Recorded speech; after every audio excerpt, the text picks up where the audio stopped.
येळकोट येळकोट जय मल्हार. नमस्कार, सुप्रभात. मल्हार फार्मवर आपलं स्वागत आहे.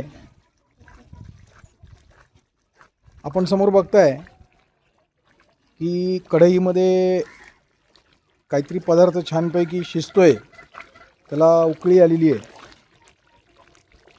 बघा, आपण लाकडावरच ते मस्त लोखंडी कढईमध्ये मुद्दाम शिजवतोय त्याला. हे काय आहे तर हे म्हशींना पाजण्यासाठी अतिशय उत्कृष्ट प्रतीचं एक रसायनच म्हणा याला तुम्ही. याच्यामध्ये काय काय आहे तर याच्यामध्ये तेल आहे, मोहरीचं तेल, त्यानंतर त्यामध्ये हळीव टाकलेलं आहे, त्याच्यामध्ये ओवा टाकलेला आहे, त्याच्यामध्ये बडीशेप टाकलेली आहे, त्याच्यामध्ये गूळ आहे, त्याच्यामध्ये मेथी आहे आणि याच्यामध्ये घरची हळदसुद्धा टाकलेली आहे. बघा, घरची हळद ही तुम्हाला दिसेल इथं आपण लावलेली आहे. ही दरवर्षी येते छानपैकी. आपण घरच्या घरी हळद पण बनवतो.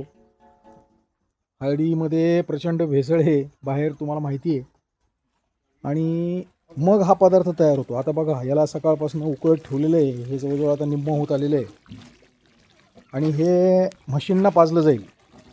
एका म्हशीला किती देतो आपण भैया? हे 1 लिटर. एका म्हशीला 1 लिटर देतो.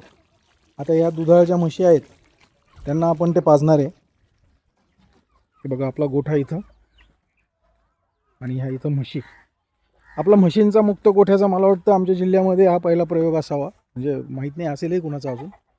म्हशी मुक्त असतात, तुम्ही बघू शकता. काही म्हशी आता आत बांधलेल्या आहेत, ज्या गाभण आहेत त्यांची काळजी घ्यावी लागते.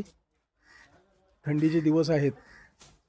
आता जो पदार्थ आपण पाहिला, तो पदार्थ पाजण्याचा म्हशींना फायदा आणि आपल्याला फायदा काय होतो तर म्हशींना थंडीच्या दिवसामध्ये एक प्रकारची उष्णता मिळते चांगल्या प्रकारे आणि त्याचा परिणाम मग सगळा दुधावर सुद्धा छान होतो. उत्कृष्ट प्रतीचं दूध तुम्हाला मिळतं, ज्याच्यामध्ये कस असतो. चाऱ्यावर जोपर्यंत तुम्ही काम करत नाही, जोपर्यंत त्यांना चांगल्या प्रकारचं खाद्य देत नाही, तोपर्यंत त्या चांगलं दूध कशा देतील? तर हे उत्कृष्ट दूध आपल्यापर्यंत पोहोचवण्यासाठी हे सगळं करावं लागतं आणि आम्ही ते इथं करत असतो. जय हिंद.